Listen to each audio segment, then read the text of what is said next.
Hi folks, this is Jason. Hope you're okay, everyone. For those who come to hear the Google Hangout, we've got a guest again, Joe. And Joe, it's good to have you. Hey, thanks, Sandy. Sorry, Danny. Thanks, Jason. I think I'm glad to come on, and you know, I hope that we can do this more, and we can try and understand each other and build genuine bridges and genuine friendship. And I hope that whatever's been said between us or some sections of the atheist community, I just hope that we can build some bridges. So that's what I hope to get out of this, and to see what you have to say. Okay, sure. That sounds good to me. All right. I'm just going to pray, Joe. I hope you don't mind. No, that's all right. Go right ahead. And Joe's only got about 30 minutes, so if he has to go, that's why he has to go.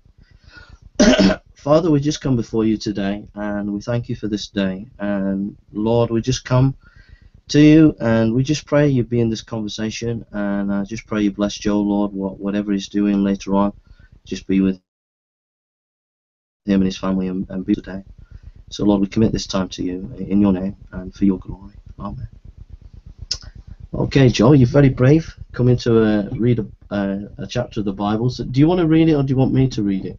Well, you can read it. I figured, like I said, since this is our first real one, I figured I'd rather let you choose the topic, and this way, something you're more comfortable with, and then we can go from there in the future, Okay, bro. Well, I'm reading from the New Living Translation. I normally use the King James, but it's more easy English. Sorry, I'm coughing. I'm sorry, which version are you using? I got Bible Gateway open. I'm going to read along. I'm going to watch along as you read. Okay, I'm using the New Living Translation. Excuse me, New Living Translation. I found it. Thank you. And normally I use the King James.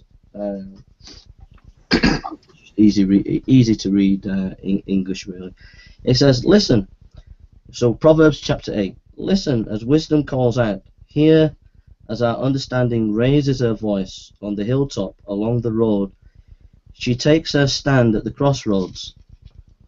By the gates at the entrance to the town, on the road leading in, she cries aloud, I call to you, to all of you. I raise my voice to all people. You simple people, use good judgment. You foolish people, show some understanding. Listen to me, for I have important things to tell you. Everything I say is right, for I speak the truth, and detest every kind of deception. My advice is wholesome. There is nothing devious or crooked in it. My words are plain to anyone with understanding, clear to those with knowledge. Choose my understanding rather than silver, and knowledge rather than pure gold. For wisdom is far more valuable than rubies. Nothing you desire can compare with it.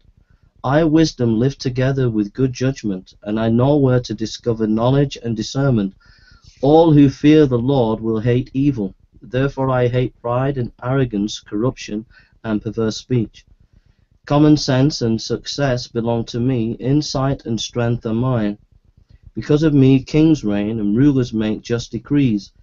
Rulers lead with my help, and nobles make righteous judgments. I love all who love me, and those who search will surely find me. I have riches and honor, as well as enduring wealth and justice. My gifts are better than gold, even the purest gold. My wage is better than sterling silver. I walk in righteousness, in paths of justice. Those who love me inherit, I will find the treasure. The Lord formed me from the beginning, before he created anything else. I was appointed in ages past. At the very first, before the earth began, I was born before the oceans were created, before the springs bubbled forth their waters. Excuse me. Before the mountains were formed, before the hills, I was born. Before he had made the earth and fields and the first handfuls of soil, I was there when he established the heavens, and when he drew the horizons on the oceans. I was there when he set the clouds above, and when he established springs deep in the earth. I was there when he set the limits of the seas, so they would not spread beyond their boundaries, and when he marked off the earth's foundations. I was the architect at his side. I was his constant delight, rejoicing always in his presence. And how happy I was with the world he created, how I rejoiced with the human family. And so, my children, listen to me, for all who follow my ways are joyful. Listen to my instruction and be wise, don't ignore it. Joyful are those who listen to me, watching for me daily at my gates, waiting for me outside my home. For whoever finds me finds life and receives favor from the Lord. But those who miss me injure themselves. All who hate me love death. So that's Proverbs chapter 8. It's a very, like, if you're studying like Proverbs, it's like a really kind of well-known chapter for those who would study the Old Testament. Mm-hmm. So I got two questions really. One is, what's your journey as an atheist? Like, what's your background and why are you an atheist? And then secondly, what are your feelings or thoughts about this chapter?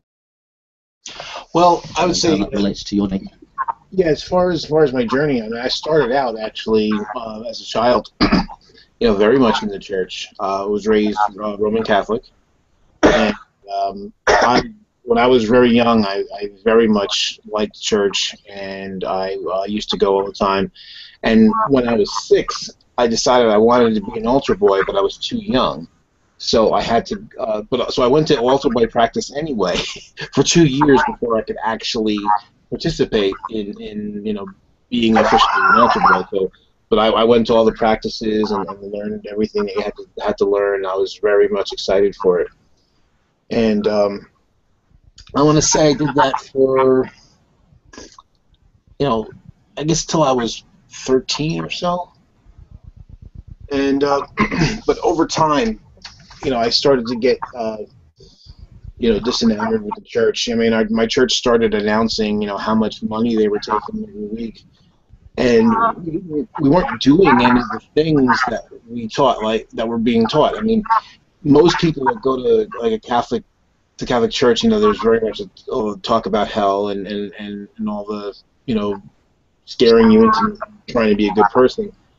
And my church didn't do that so much. It was more of, it was talked about, to be sure, but it was really more of the focus on the positive side. So I always call it, like, from a Catholic perspective, like fluffy Jesus. It was all the happy stuff, and yeah, hell was there, but it certainly was talked about, but it was really more of the positive aspects.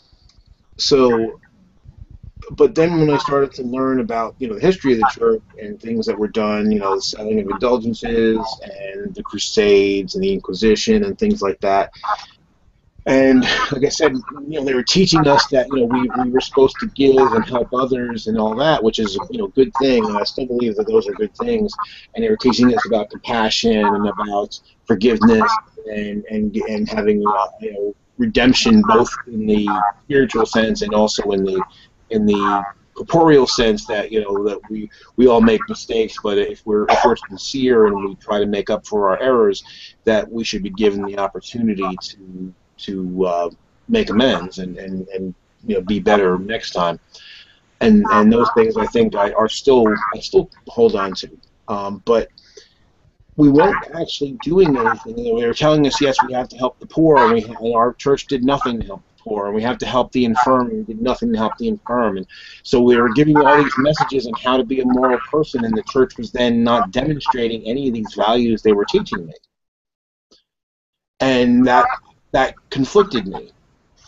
And then at one point I had to go to the rectory. I don't know, you may know how the way the Catholic Church works, but basically you usually have one or two local priests, and then the other priests rotate in, coming from other areas within the diocese, because they're trying to, at least that's how it was in the early to mid 70s, because they were trying to, and I guess early 80s too, to try to give the priest better experience, kind of give a sense of connection with other parishes in the diocese and so forth, and bring a different perspective, so the churches wouldn't get stale.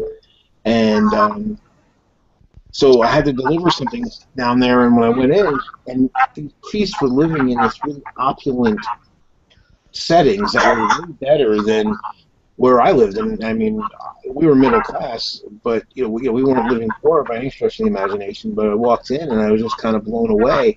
And here they were telling us about how much money they were collecting each week, and I realized where it was going. It was going to statuary and to finery for the priests, and to these opulent living settings, and not to actually live up to all the values that they taught me.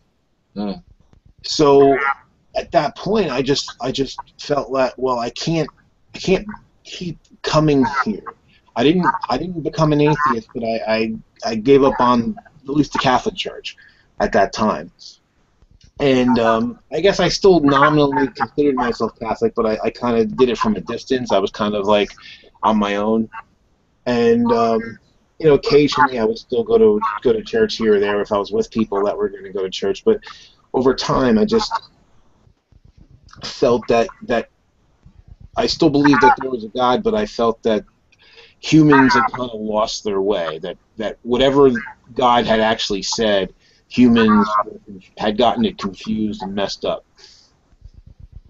And then as I started to go beyond my own little corner of the world, as I started to travel and meet, I went to college and I went to other places and met people from elsewhere, and I started to encounter other kinds of Christians and start to talk about theological things, and then really finding out how different a lot of those other teachings were. Because as a kid, I never understood the whole Catholic Protestant all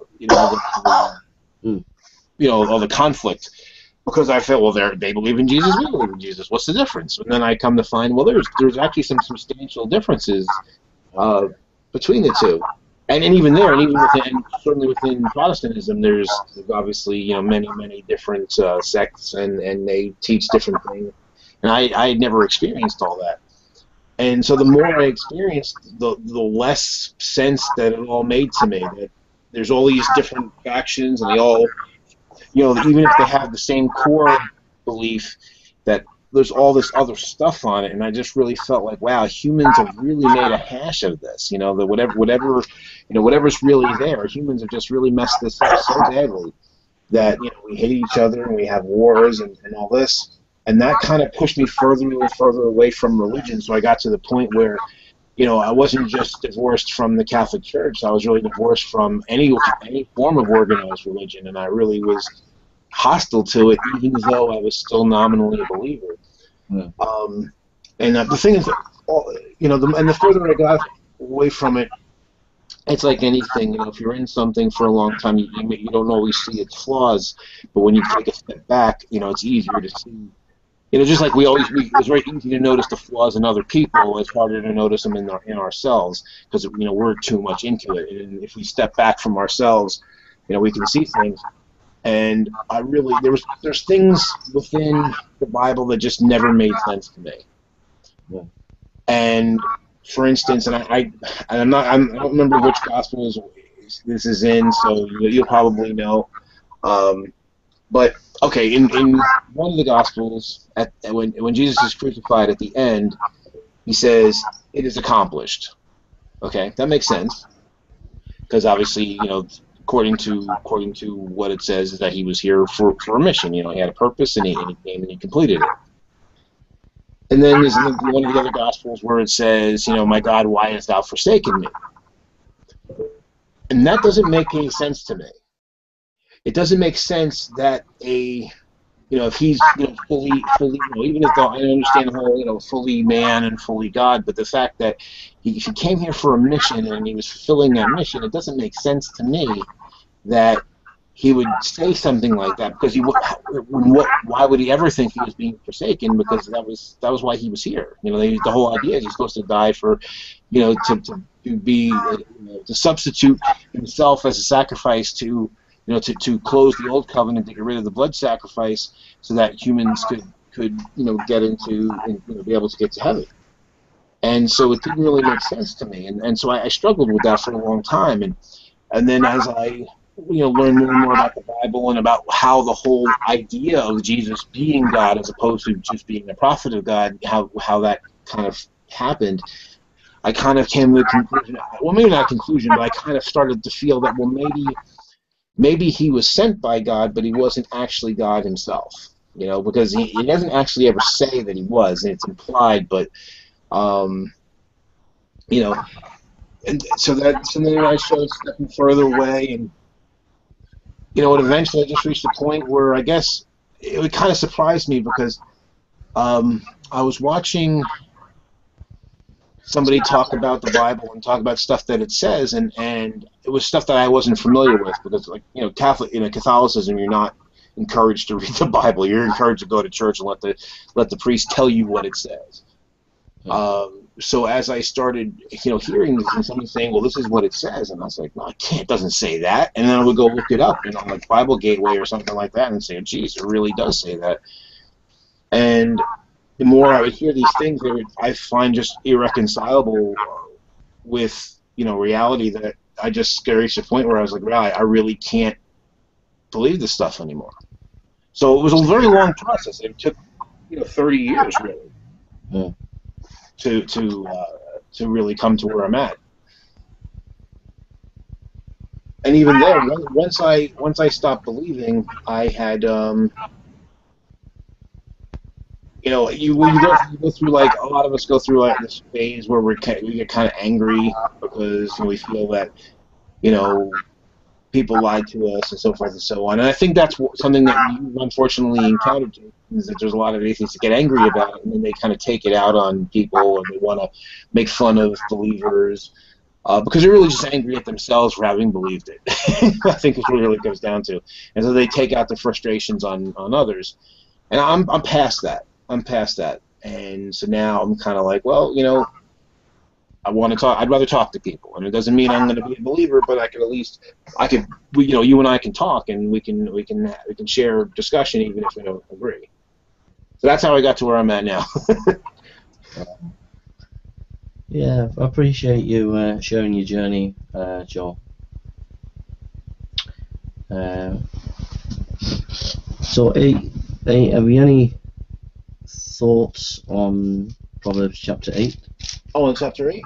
Well, I mean, it's I think as far as what it's saying, I mean, it's written obviously from the perspective of wisdom, as wisdom personified, and I guess I'd say I agree with the sentiment, certainly, that wisdom is more valuable than gold. It is more valuable than silver and rubies and all that, and that if we don't have wisdom, we make foolish choices, and we'll do foolish things, sometimes even harmful and hurtful things.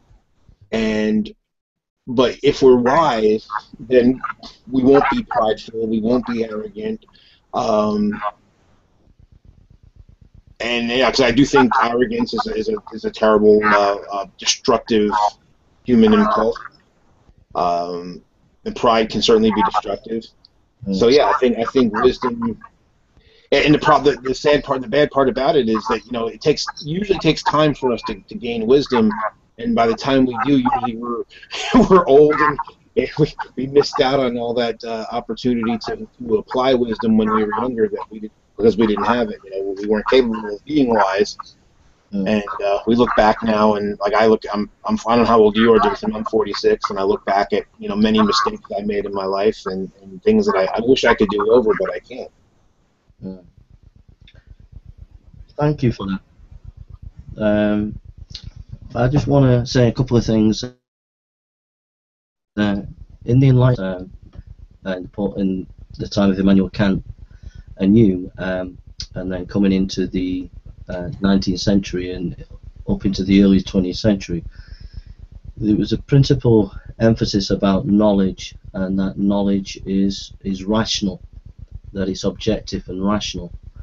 But here, there's an emphasis on wisdom, which is more practical. and I think that's an interesting. If we go to Proverbs chapter 1,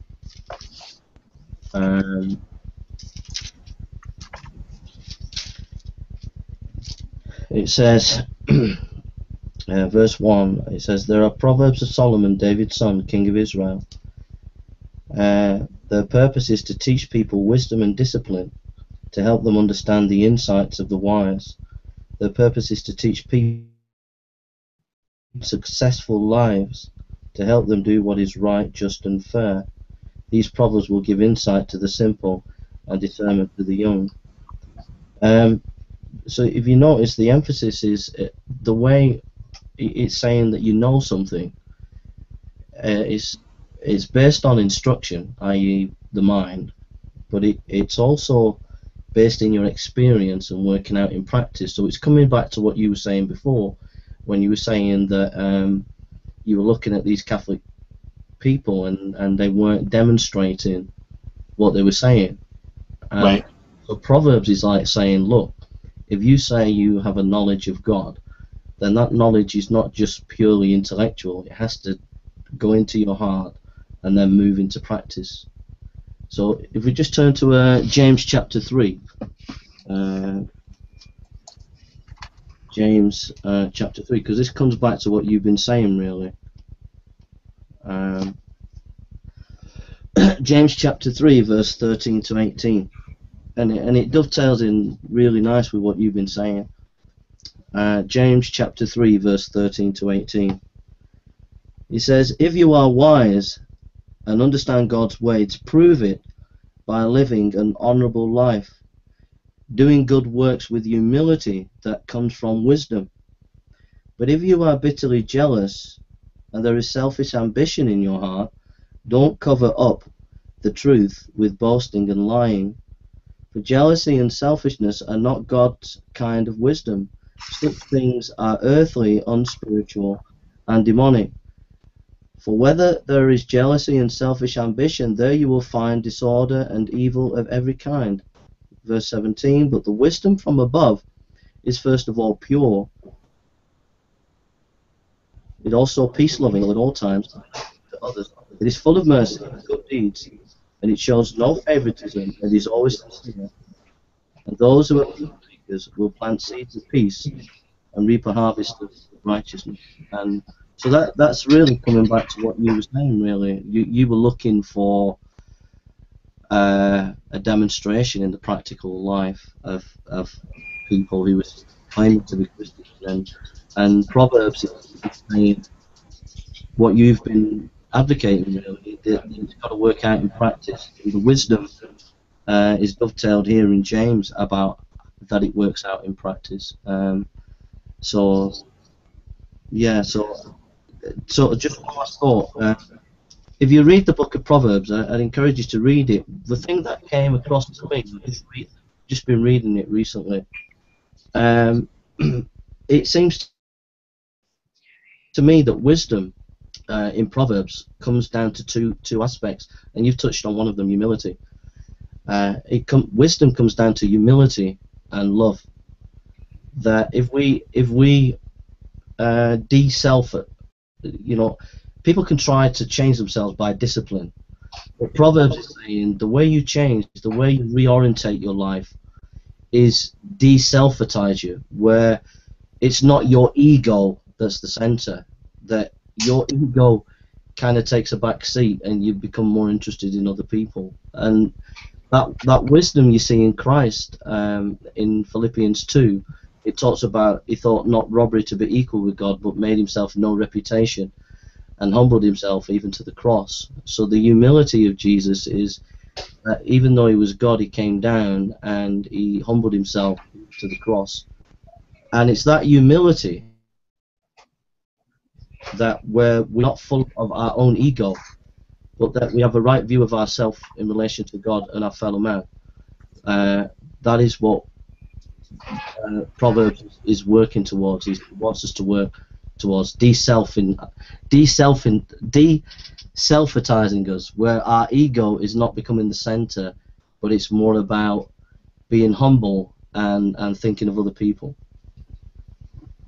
And I think that's important. I think that part of the problem that I run into on the internet in general is that all of us, we run into this thing of where we can, no one ever wants to admit that they're wrong when they make a mistake or when they're wrong.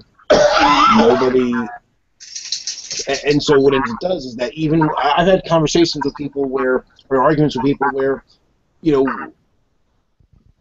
just I'll give you an example where I was right and they were wrong. So they said something, I presented the evidence and said they were wrong, and they just could not acknowledge it.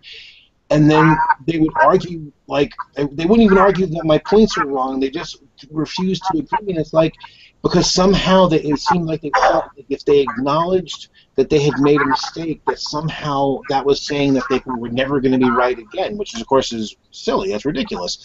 We all make mistakes. We all can be wrong. I'm wrong all the time.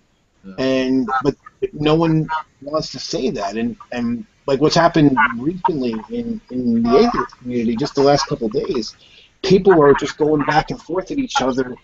And what's happening is, again, you said a lot about pride, is that basically people they've taken pride into whatever group that they're in, this group think.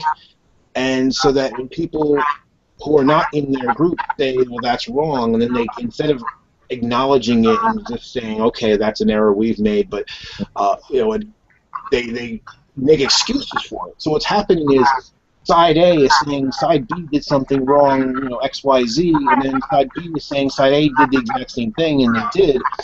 And each side, rather than saying, okay, well, the thing that the other side did that's wrong, I'm doing that too, and that's also wrong, and they can't do it because I think ego is a big part of it. And so then I had this one person say to me that basically if the other guy does something bad, that basically then all bets are off. He can be just as bad as the other guy. And I'm like, well, then you're the bad guy too. If he's bad for doing it and you do it too, then you're bad for doing it too.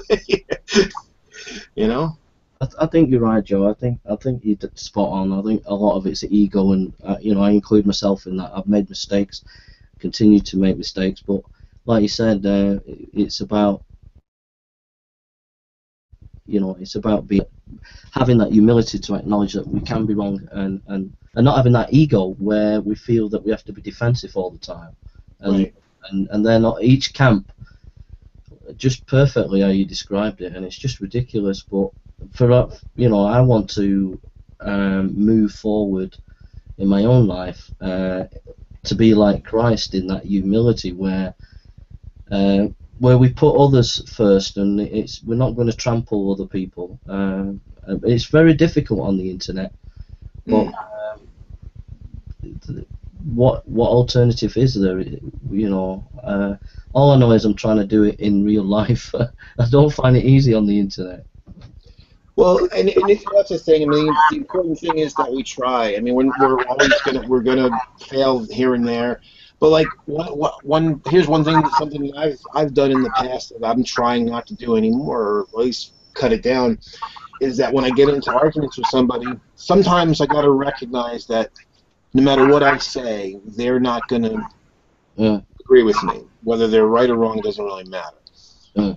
And what ends up happening is that in the past, sometimes I just refuse to let them get the last word, as if somehow if they got the last word, that would somehow make them right, or they would win. And I just realized that it's so silly. It doesn't matter. The rightness or wrongness of either of us isn't a function of who spoke last. So if they're just going to get into these arguments and be crazy and yell and scream, at a certain point, I'm just going to say, all right, fine, you go ahead and do that. I'll just walk away.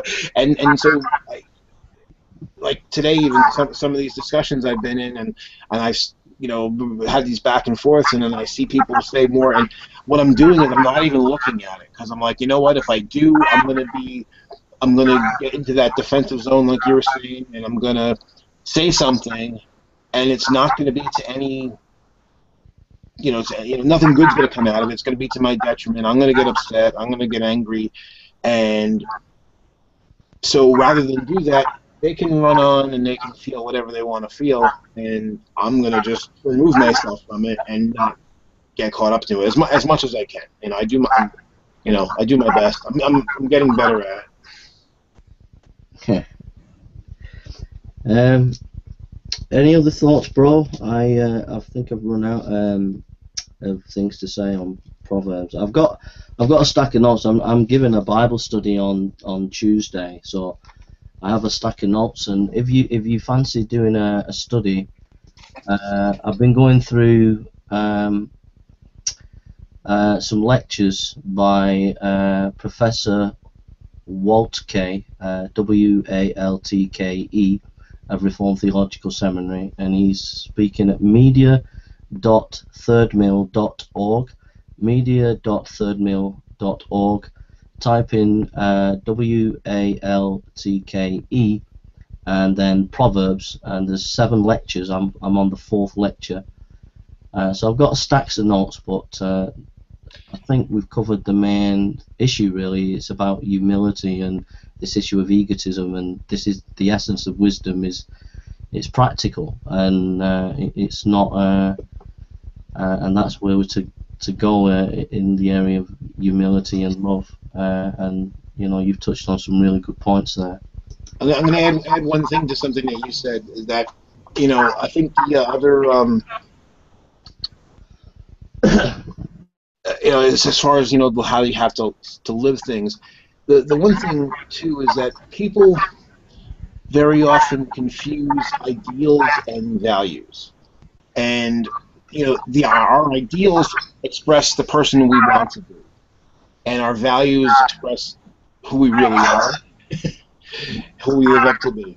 And there's so many times that people have whatever it is, whether it's a religious belief, a secular belief, it doesn't matter. That we say we're for X, Y, and Z, just like I was saying before with the people in church. But when push comes to shove, how do we actually behave? What do we do?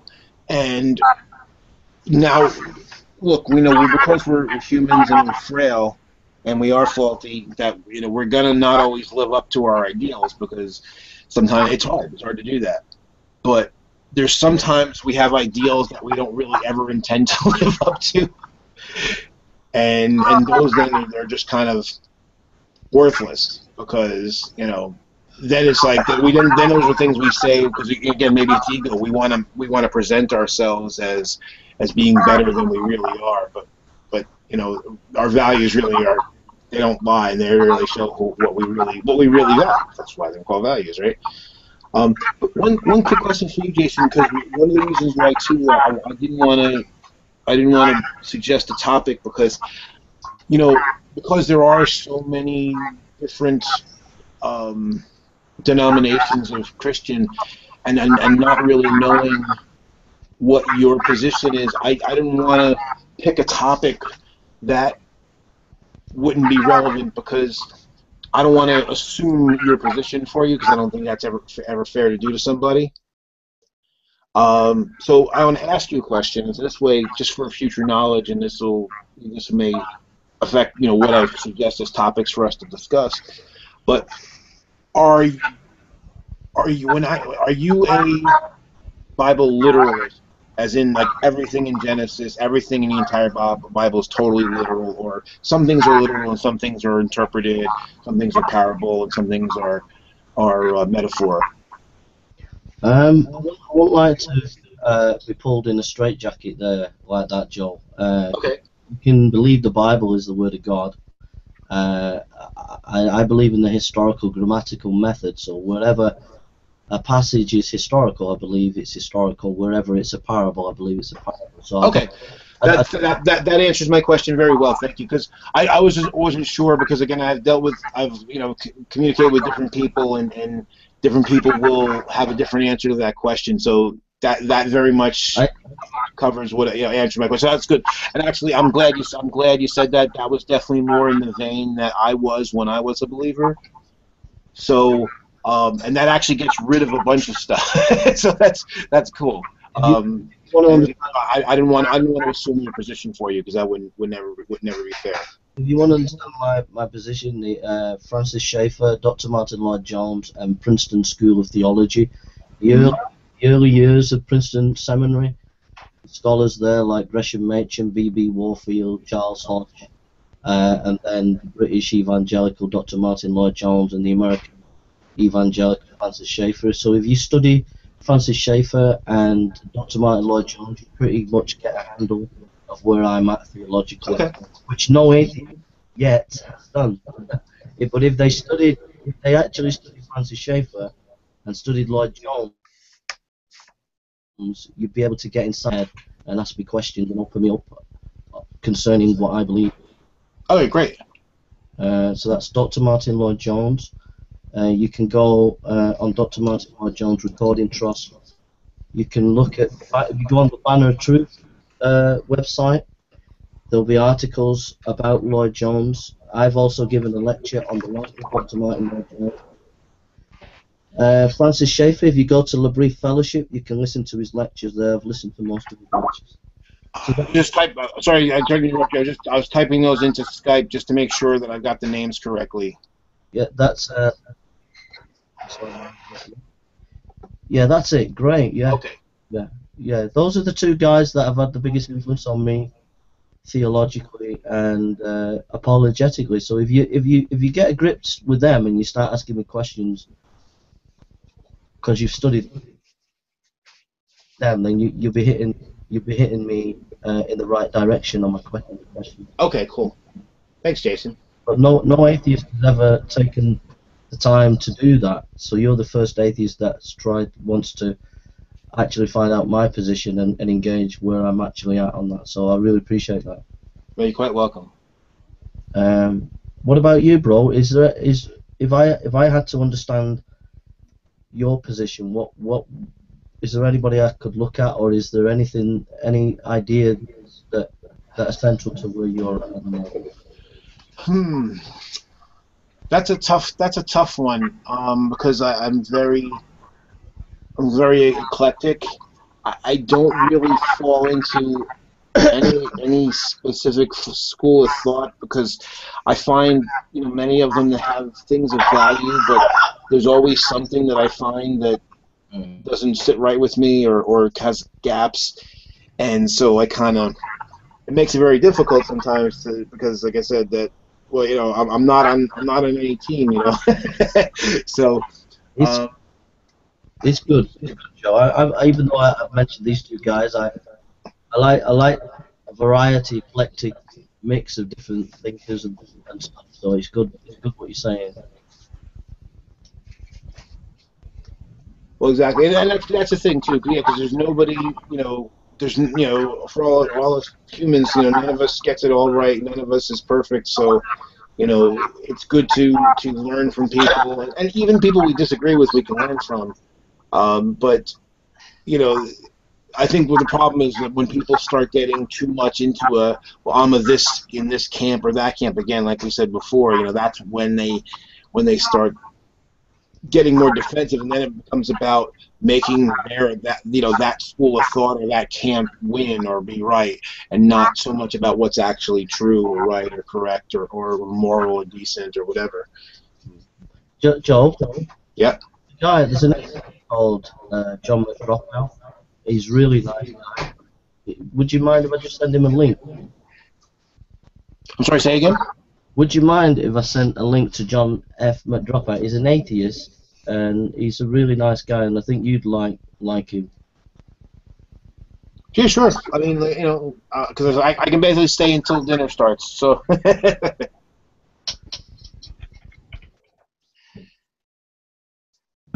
John, if you want to come on, mate.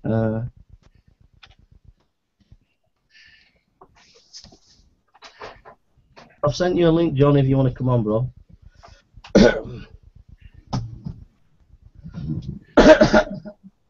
Well, I'll tell you what, Joe, I really appreciate the conversation that we've had. I just hope that, this is what we should be doing. I really appreciate it. Yeah, I mean, I thought this was good too, and I'm definitely willing to do this again. Is there any topic that you'd like to do next time? Have you ever wanted to do one? Is there anything that you fancy doing? Okay, I guess what I'll do is maybe next time we'll talk in more broad terms again, because I don't want to get into a debate or anything. I like having a discussion like this. I guess we'll talk. I'd like to talk about your view of science and the scientific community. Okay. Is that a good one? Yeah, yeah. Just let me know what day or whatever. Okay. Good deal. All right, mate. Appreciate that. Well, thanks for having me on, Jason, and you be well. I hope your cold doesn't last for too long. And so, what you having for dinner? I'm sorry, I didn't catch that. What you having for dinner? We're having chicken with garlic. Ooh, that sounds good. Yeah, my wife's a good cook, so I'm looking forward to it. Do you hello, John. Oh, hi, John. Good day, guys. How's it going? How you doing, mate? You okay? I'm doing well, Jay. Just give me a few minutes here. I'm trying to get my computer in order. I'll be with you guys in a second. Have you ever met Joe? I believe I've heard of Joe. He's Serious Mind, right? That's right. Yeah, totally. I'm a subscriber to the Breakfast Club, so I see every couple days or so. Cool. Good. You like John, Joe? He's your kind of guy. Cool. He's a good guy. Cool, guys. So I noticed the title of the hangout is about Proverbs 8, which is one of my favorite proverbs actually. And I was curious, did you guys cover it already, or have you been looking into it, or? Well, we just covered a little bit. We just talked about wisdom, what it was. We looked at James 3:13-18 about wisdom is about practical living, and Joel just shared about his journey from Catholicism to atheism and how he was he felt like the Catholics were Christians were people who named the name of Jesus weren't living practically. So he kind of came back to that while we were looking at Proverbs. Oh, awesome. Well, it's really great to hear your voice, Jay. That's a terrible cough you have, though. Yeah, I know. Sorry, guys. No problem. Please forgive me. So, have you got any thoughts, bro? Have you read it already? Yeah, totally. I mean, this particular proverb is really amazing in its depiction of wisdom as a anthropomorphic being that's talking to us, right? And I think there's a lot to that's probably background in the culture about that maybe the source of wisdom is a being out there. But I think it's very interesting to hear what they thought that wisdom would say to them. I think it's a really interesting analysis of what they view as wisdom at that point in time. Mm-hmm. I'll throw a spanner in the works. If you go to Proverbs chapter 7, it says, "Follow my advice, my son. Always treasure my commands. Obey my commands and live. Guard my instruction as you guard your own eyes. Tie them on your fingers, a reminder. Write them deep within your heart. Love wisdom like a sister. Make insight a beloved member of your family. Let them protect you from the affair with an immoral woman, from listening to the flattery of promiscuous women. While I was at the window of my house, looking through the curtain, I saw some native young men, and one in particular who lacked common sense. He was crossing the street near the house of an immoral woman, strolling down the path by her house. It was twilight in the evening. A deep darkness fell. The woman approached him, seductively dressed and sly of heart, and she was brash, rebellious type, and never content to stay at home. She is often in the streets and markets, soliciting at every corner." So it goes down there, and it's basically showing that this guy gets seduced by this woman, verse 21. So she seduced him and her pretty speech and enticed him with her flattery. Now here's the issue, that this kind of, the art of good teaching is repeating something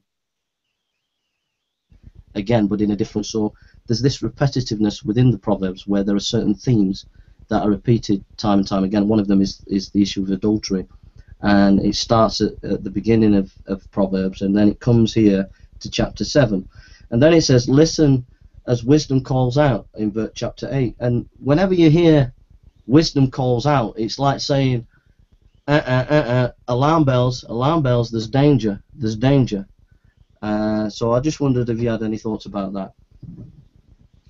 Yeah, I mean, I think it's very interesting the way that this proverb's set up, and I didn't really notice it before, but it does kind of take that, it sort of makes a parallel almost between the immoral woman and the woman of wisdom, right? It's very strange because in some of the descriptions, you're right, I mean, it does repeat certain things about standing in the doorway and calling out to people, trying to convince others of her rightness, or you know, that she can provide happiness. And I think he's trying to show that it's sort of they're almost two sides of the same sort of temptation. That there's the temptation of wisdom and the temptation of immorality in that way. And I don't know. I think it's interesting that they're both female. I guess that was a pretty common thing, but I think it's, you know, that they're both portrayed as female characters rather than male. Yeah, they if you're not like you've not, it's really good, John. I'm impressed with you, bro. Because the idea of wisdom in chapter 8 is feminine, like you said. The Hebrew for wisdom in this chapter has a feminine nuance to it. So, you know, it's really good that you spotted that. That's really good. Oh, so sorry to interrupt, Jason. I got to drop now, but thanks again for having me in. And John, nice to meet you. I hope to run into you again. Absolutely, Joe. Thank you, mate. Thanks a lot. Thanks for your time, bro. Take care. Yeah, so well spotted there. I found it was interesting, the question about I was listening to a professor who was lecturing on it, and one of the students asked, well, why is it the sun? And if you look at, if you actually read the Proverbs, there's the underlying implicit, not implicit. There's quite a few verses where the mother is also the instructor as well as the father. So there is the implication that the daughters are being taught. The reason why it's saying son is because they were seen as the head of the household with the father. Then when it starts at the beginning with the son, yet at the end in chapter 31, it ends with the wife and what a good wife is. And in what I find, and it was really good what you said about this contrast between wisdom and the adulteress, the adulterer, is the adulterer, the man and the woman, they're loitering, they're disloyal, and yet the woman in 31, the wife, the good wife, is loyal. She's not loitering, she's busy. And so there's that. I think she's a contrast of what wisdom is personified in 31. So I found it really enriching reading it, because in the first chapter 1 to chapter 10, chapter 9, it's kind of, if you imagine a sniper gun and it's firing a bullet at a time, and the bullet it's firing one bullet at a time. It's like one bullet adultery, another one is watch your money, and another bullet is adultery, and then another bullet is watch your money. So first chapter 1 to chapter 10, chapter 9, it's a couple of themes and it's just focusing on them. But when it gets to chapter 10, it's like a shotgun where it just shoots out all these pellets, and you get all these different themes. There's loads of themes. It's not just about money and sex. It's also it's about humility. It's about marriage, and it's about work and all sorts of things like that, a variety of themes. But when you pull them all together, when you bring all these themes together, it seems to be that it comes down to these two issues of humility and love. And you know, and I brought that back with Joe, is that, you know, the whole point of Christ is the humility that he showed, and the love that he showed, and that is what a Christian should be. When they're born with the Holy Spirit, they should have that. And a professor of Reformed Theological Seminary, which I'll give a link under the video, made a really good point, and he said that people try to change themselves by discipline. They give themselves a regime or an order, and he said, or a structure to try and change. He said, but it's more deeper than that if we're going to change our moral compass. It's about de-selfing us, de-selfing ourselves, where our ego becomes less of an ego, and we, over the process, we de-self our ego and become more humble and more thinking of others. And that is the way to change, by concentrating on the inner ego and deflating it, as it were, and focusing on, you know, being lonely and caring. That's what I'm working towards. Yeah, I mean, I think that's right. I think within Proverbs there's a lot of the idea that conceit and the conceited man is equated with the foolish man a lot, and I think that's a very that's really accurate way of describing that first, you know, summing up those first 10 or 9 chapters of Proverbs. And I mean, you're right. I mean, I think by the time you get to 10, it definitely does switch almost focus. It becomes just a list of aphorisms, and you start to see that it's very much almost just like a compilation of sayings rather than a story about a particular topic. And I think you're right. So, you know, I love one of my favorite verses in there, especially in 8, is let me see here, 8:17, and it's wisdom talking, and she says, "I love those who love me, and whoever looks for me can find me." You know, and I really like that very idea. You know, that it's wisdom is very much an attitude rather than something to be attained. And that it's more about, you know, the attitude towards wisdom rather than any sort of goal that you actually get to. Yeah, I think Book of Proverbs in here, because it talks about get wisdom more than gold and stuff like that. It's more precious than rubies. For the Book of Proverbs, it's about your ethics is a way of life. It's a way of life. It's a way, you know, you take all these, you've got to take, you run into problems if you just take one, say one proverb, say in chapter 10 or 12 or wherever. You just take one proverb, you try and understand it, you miss the impact. You've got to take them all together, and what it's saying is there's a certain way of life that if you live that kind of way of life,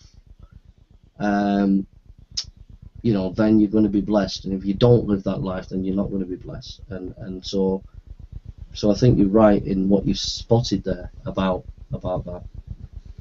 Yeah, I mean, it's just, I mean, Proverbs is I think it's one of the better books of the Bible, and it's really a lot to do with its very selfless ideals, and this idea that we can make the distinction between a good man and a bad man by just simply assessing their actions, right? And I think there's a lot to that. It's very much about the pragmatics of actual living in a theological context rather than simply the theological context and then trying to apply it to living, right? I think it's in that way it sort of steps out of the usual mode of biblical literature. Yeah. Proverbs is unique in that sense. I think one or two things is that ethics here is, you know, it's on about having a passion for wisdom. Well, wisdom in the Bible is symbolic of the Word of Jesus, and as you get rooted and grounded in what God is saying in the Word, and you imbibe it and allow it to live in you, and it becomes a way of life where your ego is deflated, and it becomes less of you and more of God and more of other people. That is the way of life to live. And if you compare that to you know, the history of Western ethics, you know, like from the Enlightenment, there's a difference. There's a different emphasis because the knowledge here is not just purely intellectual. It's partly that, because it says search for wisdom and understand wisdom, but it's also experiential, that you know it in your experience, but then it works out in practice. And I think that you know, since the Enlightenment, you might disagree. I've mentioned this before to Joe. There was an emphasis on knowledge is objective, and that we are rational. We have this objective knowledge, and we can get that knowledge and apply it. Whereas this is saying, no, it's not just getting this objective knowledge. It's deeper than that. When we're knowing something, it goes deeper. There is an experience, and then there is a practice. I know that pragmatism could be said to maybe be a bit similar, or even existentialism, but existentialism doesn't have the same kind of foundation as Proverbs, and pragmatism I don't think has the same kind of foundation as Proverbs, because with Proverbs there are principles first, whereas pragmatism, it's not necessarily principle based, it's mainly based on whether it actually works, whereas Proverbs is, there's the principle, here's the principle, and it will work. So what I'm saying is, there's a guy called Michael Polanyi, who's a philosopher of science. He wrote a book on philosophy of science, and basically he's saying that in scientific knowledge, it's not just objectivity, that we're actually committed ourselves. We actually commit ourselves by faith when we're actually having a hypothesis and investigating whether it's correct or not. There's a commitment, a faith commitment. So what I'm saying is, Proverbs kind of dovetails into what Michael Polanyi is saying, and kind of is, I think, a bit more deeper than the Enlightenment project of what it was saying knowledge was all about. I'll leave it to you. Yeah, I mean, I don't know. I think I'm not sure if I see that same connection, but I think I take your point that it's that there's certain parts of our understanding that were, that seem a lot less explained now after the Enlightenment rather than before, right? I think that's totally something that I can definitely see. When we're talking about subject and objectivity and things like that, I think we owe a lot to Descartes in that sense about the distinction between subject and object.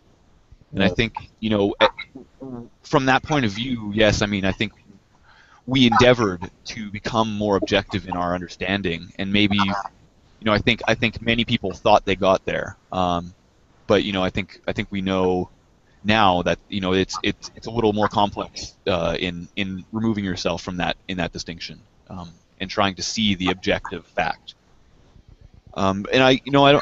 I'm trying to work it into Proverbs here and see how it could kind of connect. I think, I guess the way I see wisdom, it says something about like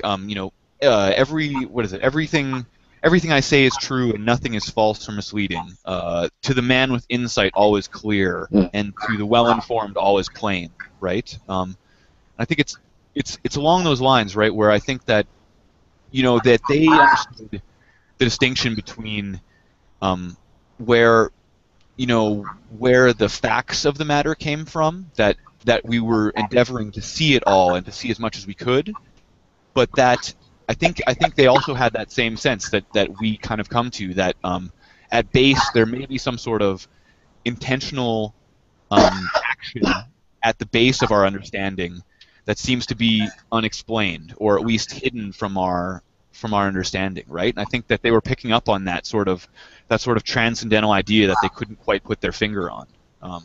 Well, I understand where you're coming from. Those who are listening, I'm in conversation with John McDropout. He's an atheist, and we've had Joe's an atheist, so I'm the Christian and John's the atheist, just so people understand what's happening. I understand where you're coming from. That would be your perspective as an atheist. I would say, if you go back to Proverbs chapter 1, And you know, verse 7 is the key verse, really. Proverbs chapter 1, verse 7, John. And this thing comes right through like a golden thread through Proverbs. The fear of the Lord is the foundation of true knowledge, but fools despise wisdom and discipline. So I hear what you're saying, and that would be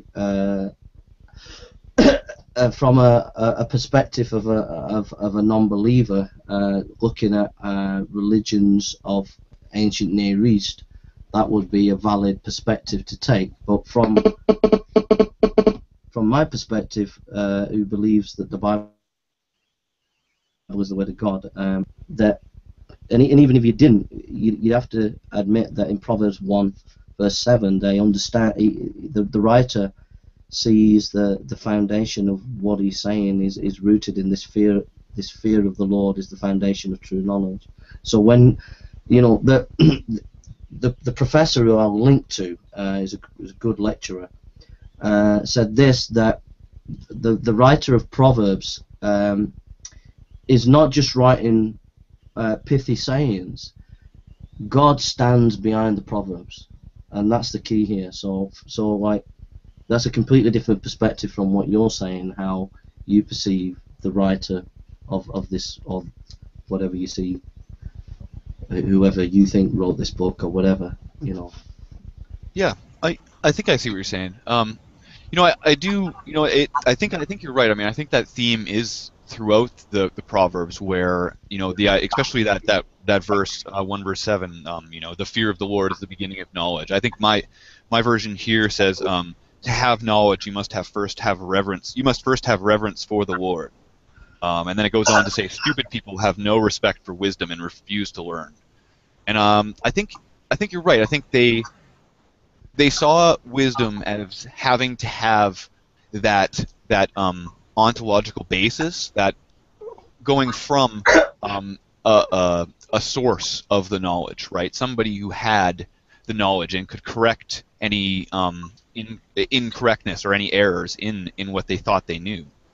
But I think, you know, I'm not. Yeah, I mean, I don't think I maybe don't see it definitely as them saying that that somehow a god and the actions that might be recalled, the worshiping of that god, or the you know, the sort of traditions that might go along with that are the basis of the knowledge. I think they're talking more about this, like I said, more of a transcendental basis for the action, for the intention of intelligibility, right? And I think, you know, it may be reading a little more deep into it than they might even be seeing it, but I think there's something sort of mystical about the idea that this reverence for the Lord has to be in place first before you can have knowledge. And I think oftentimes when it uses it seems to switch off of that topic right away when it uses the reverence of the Lord, like that the fear of the Lord and that we must respect the Lord, and then it'll say something about the action of wisdom right afterwards, like to have no respect for wisdom and to refuse to learn is what stupid people do, is what they'll say. And so they'll be talking a lot about, you know, that, you know, and so in a lot of ways I almost feel like they're saying that the pursuit of wisdom is the reverence for the Lord, that almost that trying to get to that basis and trying to get down to that transcendental intelligibility is the reverence for the Lord in a way. But maybe I'm just putting something on top of it that's not there. So I understand what you're saying. I'm just getting Bible translation. If we just go to Proverbs chapter 1 again, I'm reading from the King James. It says, the Proverbs of Solomon, the son of David, king of Israel, to know wisdom and instruction, to perceive the words of understanding, to receive instruction of wisdom, justice, and judgment, and equity, to give subtlety to the simple, to the young man knowledge and discretion. A wise man will hear and will increase in learning. A man of understanding shall attain unto wise counsels. I think you would have a good argument except for one thing, is that if you read the whole book of Proverbs, and it dovetails into the last chapter, in chapter 31, where it has the good wife, and it talks about what a good wife is. You know, she keeps the whole, and etc. And what you find throughout the book is this issue about loyalty and about integrity. And I think that dovetails into their concept of God, which is a covenant-keeping God. So as from my perspective, as they see their God as a covenant-keeping God, they see that they have to reflect that in their own relationships. So I would say it's the other way around. I would say that their theology is coming from their own God, rather than what you're saying is they're doing their theology reaching to God. I would say it would be the other way around. And the reason why I would say that is because this issue of covenant, this issue of loyalty, and if you did a study of all the Proverbs, most of them all dovetail to this issue of loyalty and covenant keeping, which is reflective of Solomon's and David's God. And that's where the issue of the fear of the Lord comes from, is it's a respect for this covenant keeping God. Yeah, I mean, I think I see what you're saying. I don't know. I mean, I don't know if I would use the word loyalty to describe it. It may be an intention towards knowledge, like almost like a motivation, like I was saying. And I think maybe we're just quibbling over what word we're using to describe it. No, I think it's very important because you're saying. No, I think it's really important because you're saying, from what I understand, you're saying that their mystical kind of experiences are and the way they are doing the reflection of ethics and theology is they're reaching in that transcendentness to something. So that's presuming that there is no God, and I'm not saying in this context. I'm just imagining that I'm an atheist like you. You know, that they're sort of reaching towards God through some kind of mystical experience to reach the transcendent, and the way they do it is by their practical understanding of how they're doing it, their various proverbs. I understand that, and but I would say I'd come back to this issue of that if you went through every chapter and you looked at the issue is this issue of loyalty. It's an issue of faithfulness and experience of God from a Hebrew perspective, whether it be Proverbs or any of the books in the Old Testament, comes down to that God is faithful, that He's a covenant-keeping God, and that we are to mimic that in our relationships. Because I know scholars will say, well, there's nothing much about Israel mentioned there. But I would say that it's implicit. The covenant-keeping God is implicit within the text, and it's reflected in the proverbs that are given collectively as covenant-keeping. That would be my argument to what you're saying. So, in other words, it's not mystical experience first. Rooted in trying to make proverbs, I would say that it's rooted in this issue of relationship, covenant relationship, between human beings and between God. And then you have the mystical experience, and the experience, your experience, has to work out in the faithfulness of your daily relationship with God and your fellow man. Well, I definitely see this idea of covenant keeping and this I mean Proverbs especially makes a lot of statements about the responsibilities of the wise man and the response that one can expect from the Lord in response to these actions. And I think you're right. There is something about setting down the relationship between the wise man and God, and I think that's absolutely accurate. Thanks. But I think when I'm talking about this reaching to the transcendence, I think maybe I just didn't explain it in the right order, because it sounded like maybe you were reversing what I was trying to get at, where I'm saying that these guys are pondering. Whoever wrote this book is pondering knowledge and wisdom and where we get that. And I think that, you know, any sort of internal thought process like that, where we start to critique our own thoughts, I think there are walls that we hit in those thought processes about trying to confirm with certainty certain aspects of our knowledge. And I think the feeling for those people was that the certainty that they felt and the certainty that they understood had to stem from somewhere. It had to be rooted in this thing that they have, this knowledge or this certainty about their actions and their interactions and their relationship as far as their place in the universe with the God. And I think that's sort of what I'm getting at, is that they're maybe creating more of a metaphysical framework under which their knowledge can be certain. And I think that's sort of what I'm getting at. And whether or not I think I'm seeing a God in that picture, I think I do in fact see that they're placing the transcendence and the framework of transcendence over top of their pursuit of the knowledge. I think that's what I'm getting at. I think that if you read Proverbs, it's about a way of life. You know, you take all these Proverbs, and it's a way of life. So the writer is giving you a way of life, and that way of life is in relation to God, and as it's in relation to God, it means a relationship to fellow human beings.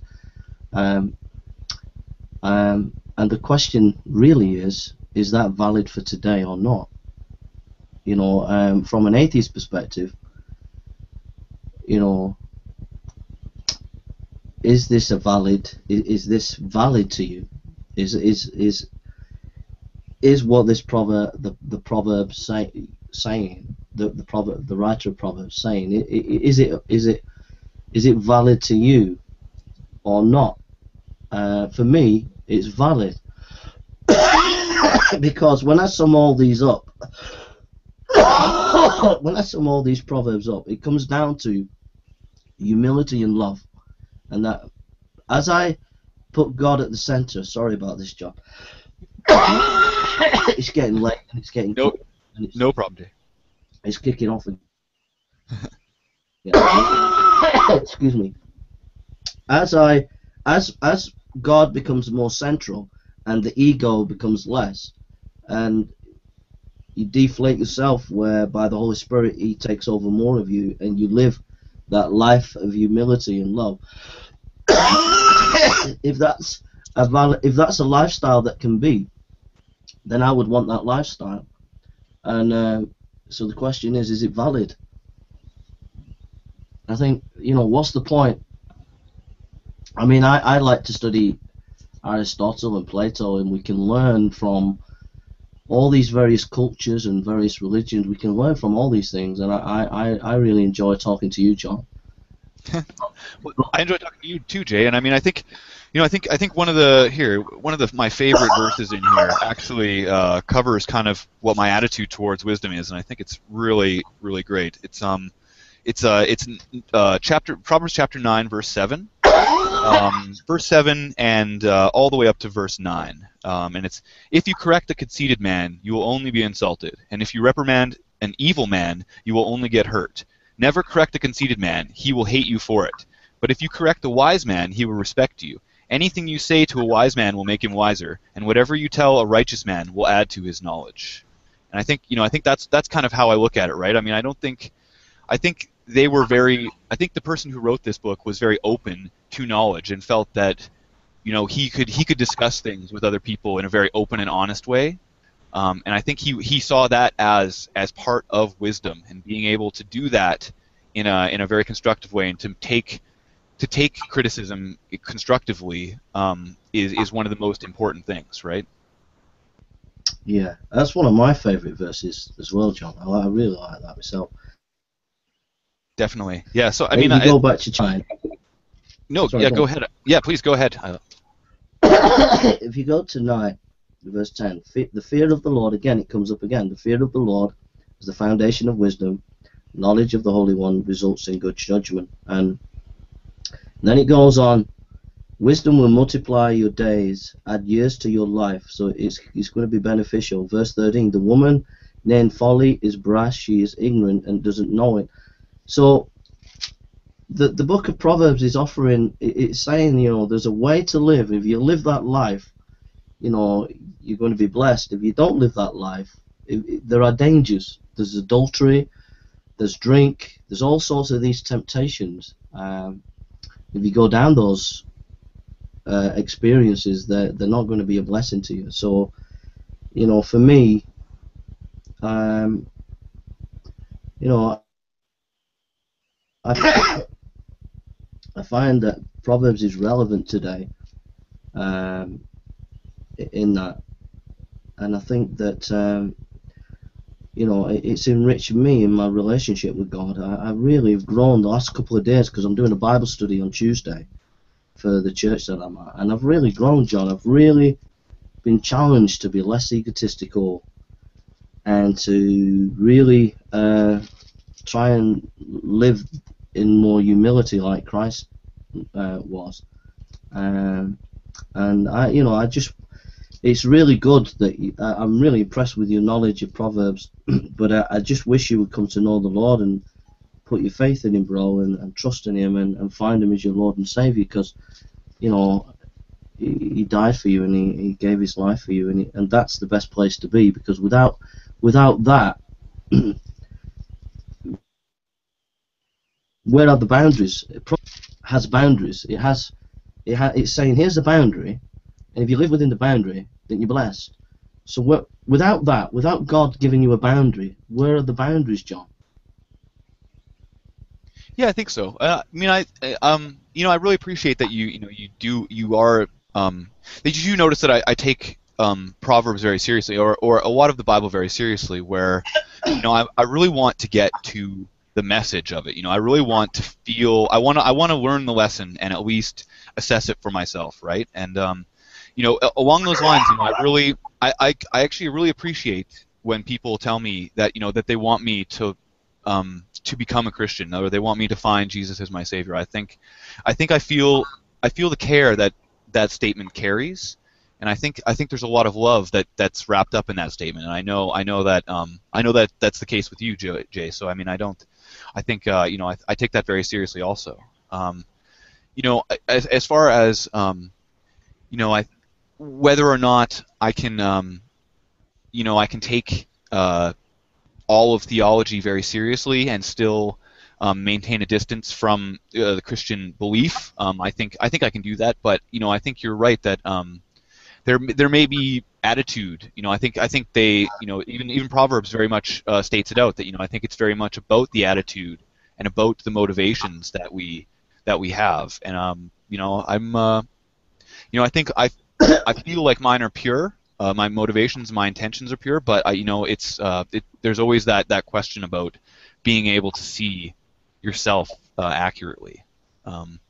So I don't know if that makes any sense, Jay.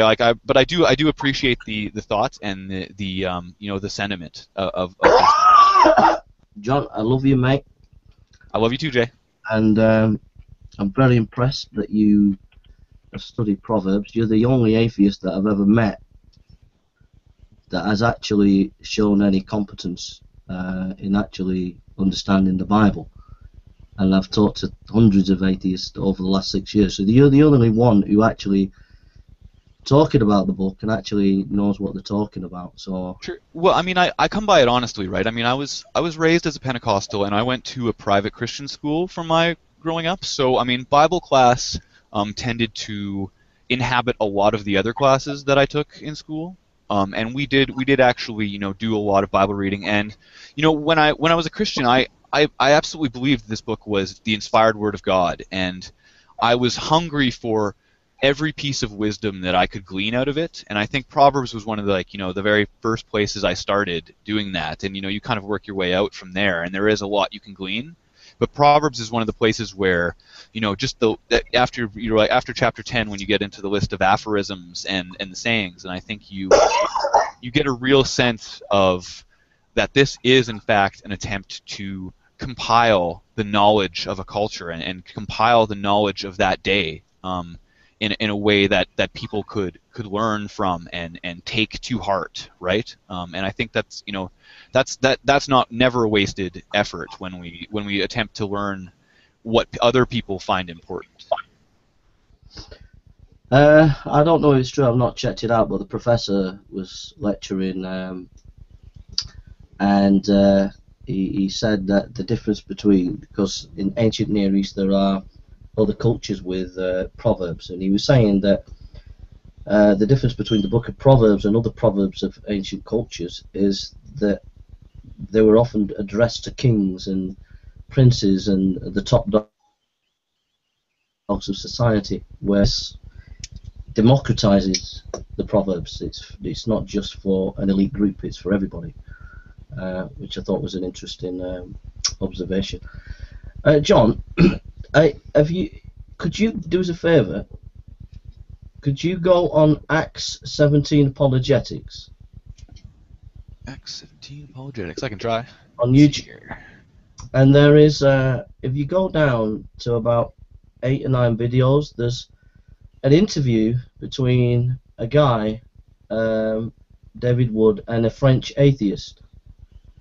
And I just wondered if you could play it on your YouTube thing, and then I put you on as the main thing. Sure. And what is it with? Let's see here. It's Apologetics, Acts 17 Apologetics. Okay, I'm on the Acts Apologetics site here. Let's see. And if you go, as you go on the main page, you keep looking down to about 8 or 9 videos. You'll see a video. I think it's Guillaume or some white French atheist. Anyway, it says French atheist converted. Atheist converted. Let's see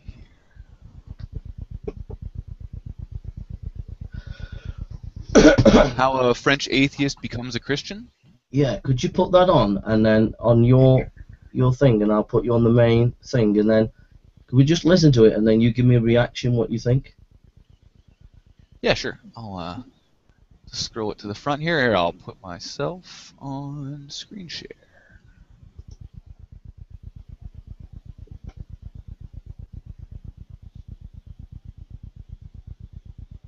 Okay. I hope my computer doesn't break down here. I'll make sure my sound's working.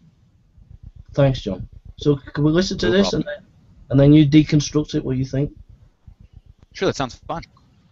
They won't mind. They'll let you use their videos. They let me use the videos, so they're okay.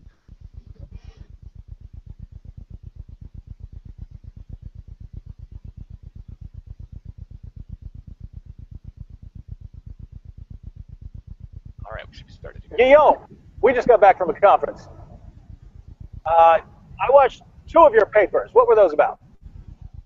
Well, they were about philosophical theology and on the issues surrounding God's providential control of human free choices, so discussing the relationship between determinism, free will, and moral responsibility. And as you can imagine, I was clenching the sides of my seat when I was listening to this. Guillaume,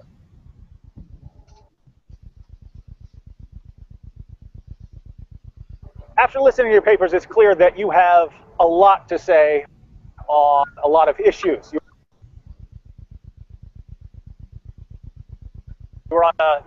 were in a series of presentations along with William Lane Craig.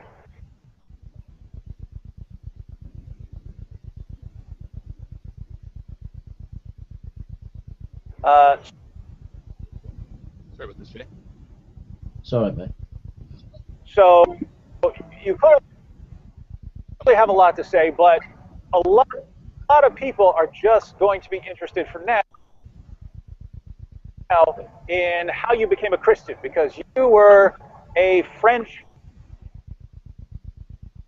atheist. I guess you're still French, Yes, in a sense. I am. That hasn't changed.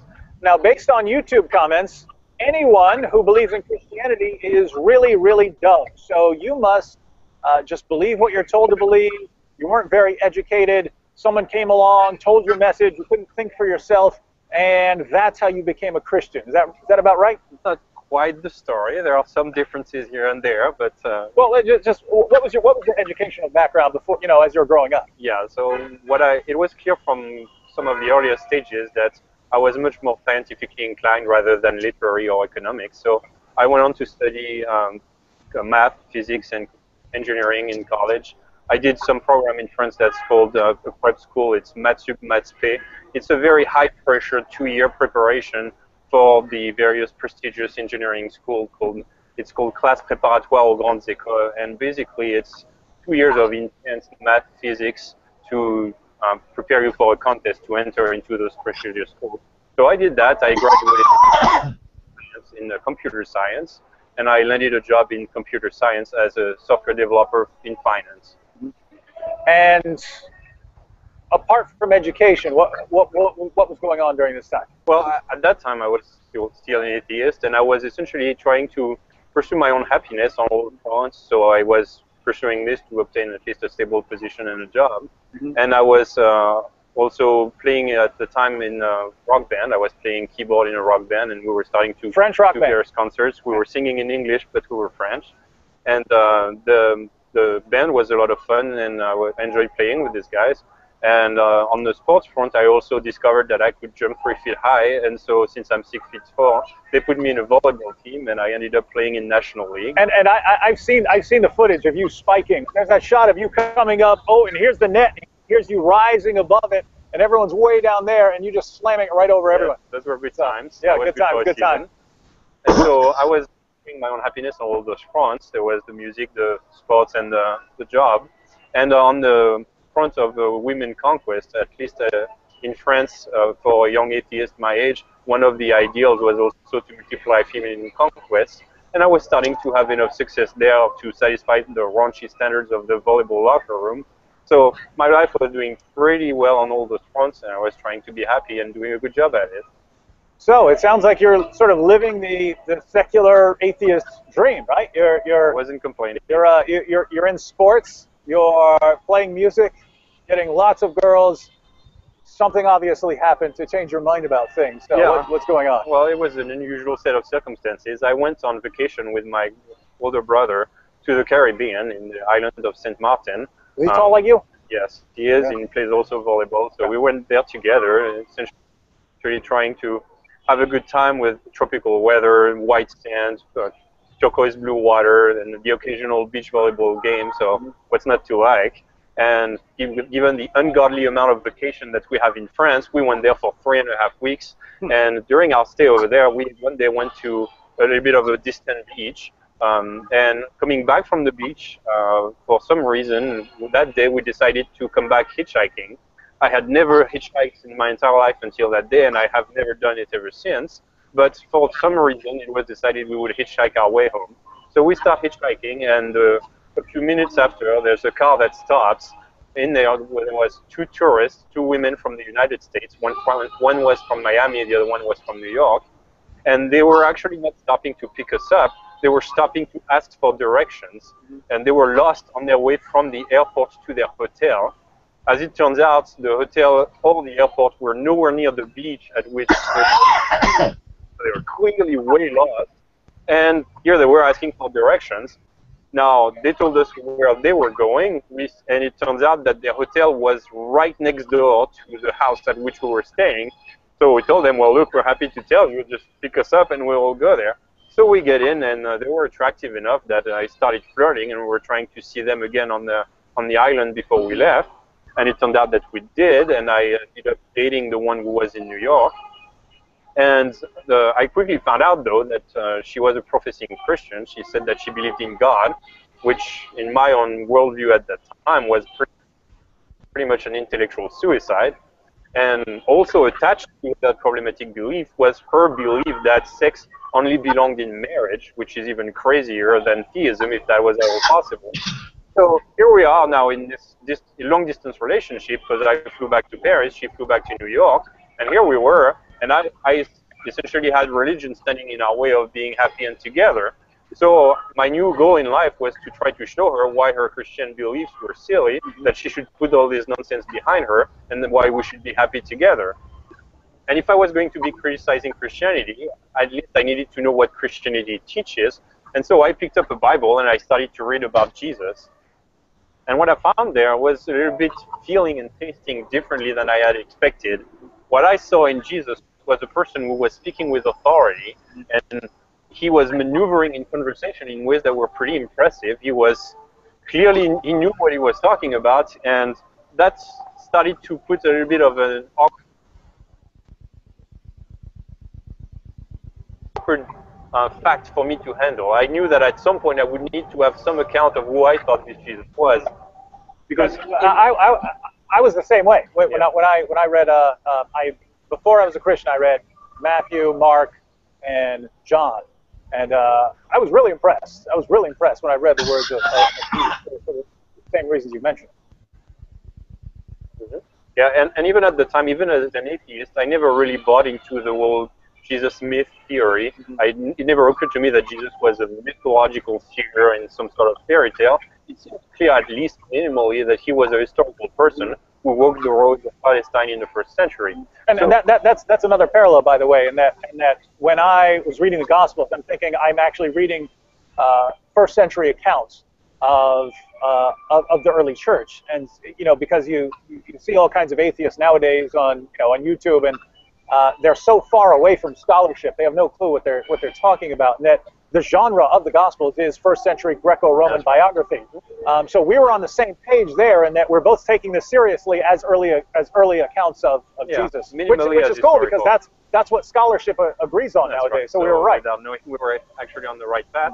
But also, it seems like his teachings were taken seriously enough, and his impact on his disciples was such that they were prepared to say, I've seen this and I vouch for him. And also, they were testifying that they had seen him from the dead after his crucifixion, and they were ready to go to their graves for the truth of that belief. So at that point, I thought this is at least some set of events that I need to have an account for, and I wasn't really sure how I would resolve this, but I figured at some point I will need to give an account of who I thought Jesus was. But I wasn't anywhere near changing my mind at this point. I couldn't even have ended up in church even if I wanted to, because all of my weekends were busy traveling the country to play volleyball games. And so Sunday mornings, I couldn't even have visited church. The thing is that this error didn't last long, because shortly after I started investigating those matters, my shoulder started to fail me. And your spiking shoulder? Yes, the shoulder of the arm for the spiking. And about 10 minutes into every volleyball practice, my shoulder burned, and I just couldn't spike anymore. And so the doctor... And that's pretty much all you could do. That's right. All I could do was jump, and if you can't spike and you're a middle blocker, you're pretty much worthless. Okay. So I was off of the volleyball court. The doctors couldn't find anything wrong with my shoulder. The physical therapist's best efforts didn't help. And I was basically told, look, you just need to rest your shoulder. You need to stop volleyball for a couple of weeks and see where it goes from there. So you need something to do for a couple of weeks. So against my will, I'm off of volleyball courts, and I figured, well, since I've been looking into this Christianity thing, I might as well go and see what those Christians do when they get together. So I got the address of an evangelical congregation in Paris, and on that first Sunday morning without a volleyball game, I took my car and I drove to that congregation. And the way I describe it is really that I went there like you would go to the zoo to see some weird exotic animals that you've heard about or read in books but never seen in real life. And so I went there to just see what those weird animals do when they get together. And I walked into that church, and I remember feeling oppressed by the clear knowledge that if any of my friends or family could see me there in a church, I would die of shame. And so the whole thing was really awkward, and I was seeing these people, and they looked like they genuinely believed what they were doing. They were praying, and they thought that the God was literally hearing their prayers. So the whole thing was awkward for me, and I sat down in the corner trying not to meet anybody, and I listened to the preacher. And to this day, I don't remember a word that the preacher said. I figured I've seen enough, so I jumped to my feet and walked to to the back of the church trying to escape and being careful not to make eye contact so I wouldn't have to introduce myself to any of those weirdos. And I reached the exit door at the back of the church, opened it, and I literally had 1 foot out the door when a blast of chills grabbed me in the stomach, going all the way in my chest and grabbed me by the throat. And I was frozen on the doorstep with goosebumps all over. Anything like that ever happened before? Not quite.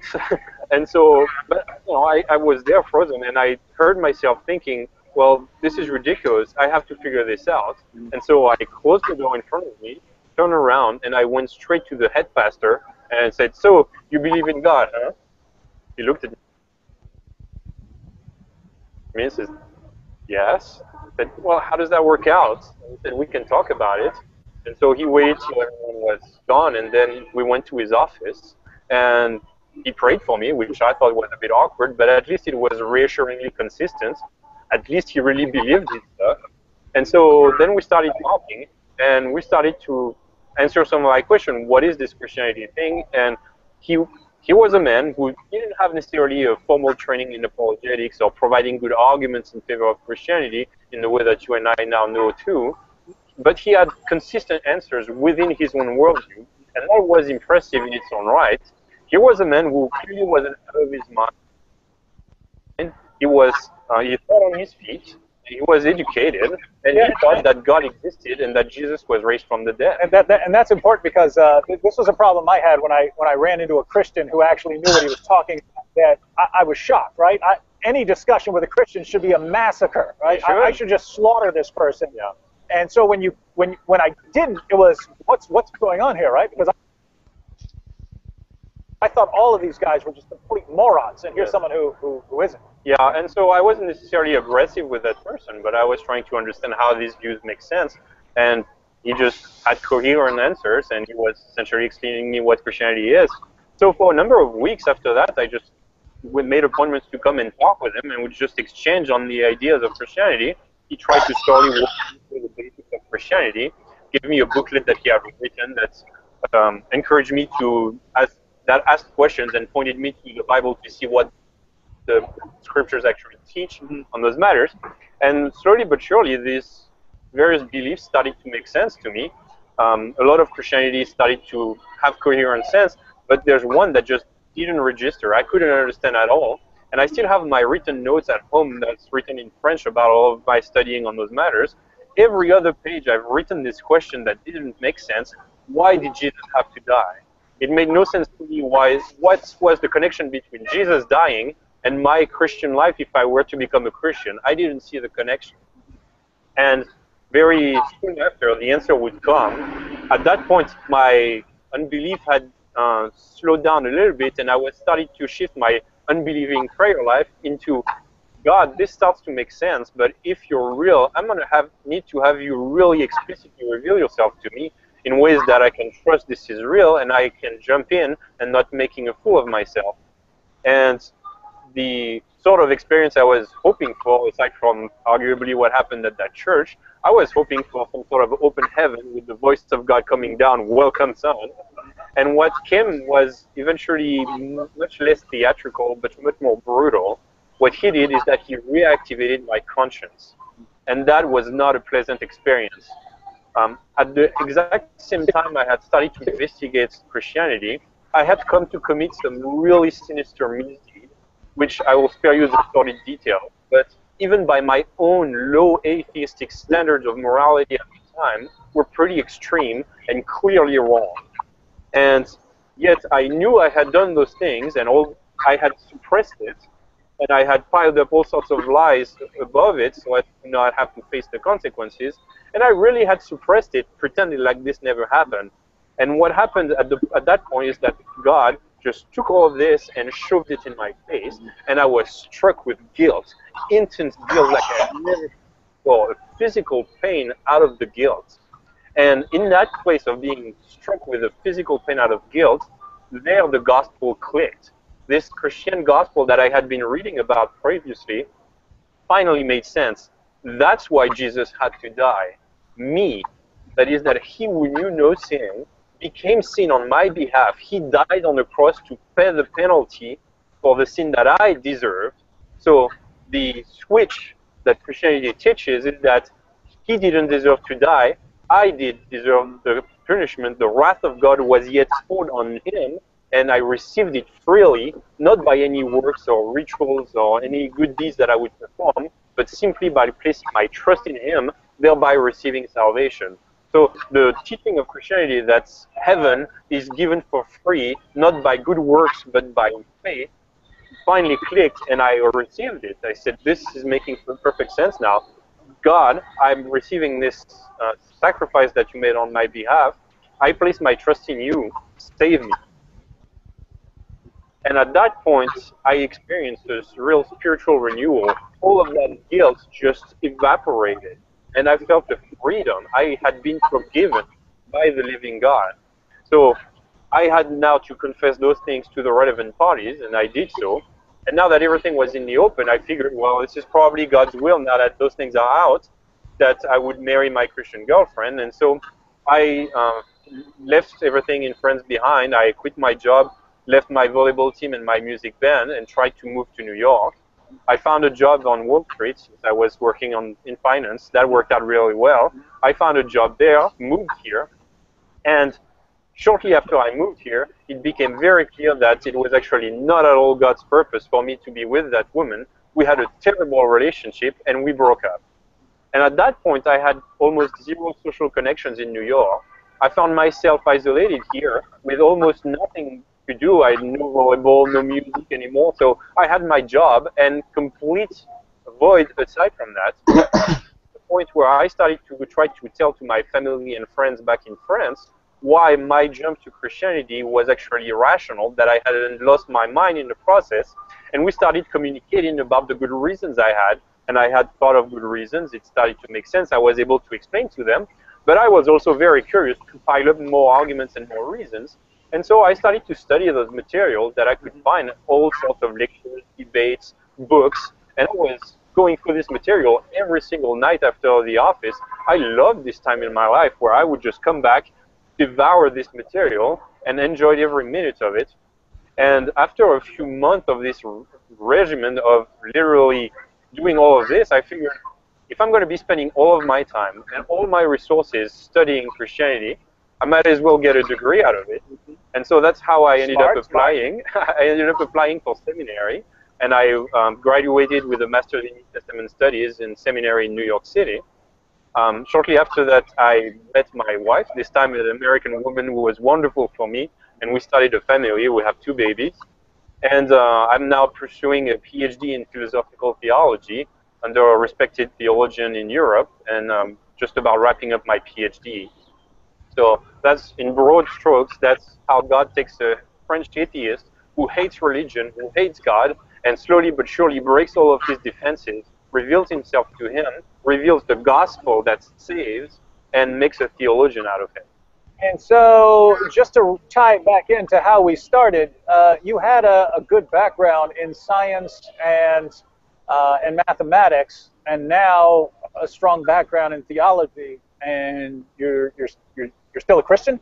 Yes, that's right. So it's probably not the right fit to go into all of the classical arguments that I came to learn about, but it definitely, all of my findings in terms of research for the various additional arguments comforted me in the right directions. And the more I was digging into it, the more I realized there's actually really good reasons there. And so it started to be very efficient with all of my atheist friends and family, realizing that the gospel made sense intellectually, it was acceptable rationally, and it was also very relevant experimentally, because my experience, everything cried out, the gospel is true. I was convicted, my sin was real, the guilt was real, and the answer to my guilt wasn't denial, it was forgiveness. And the forgiveness is that Christ brings in the gospel, not by any works of the law, not by our own righteous deed, not by our religious rituals, but by faith in Jesus, we receive eternal life. That's the gospel, and that's the best news that ever was proclaimed.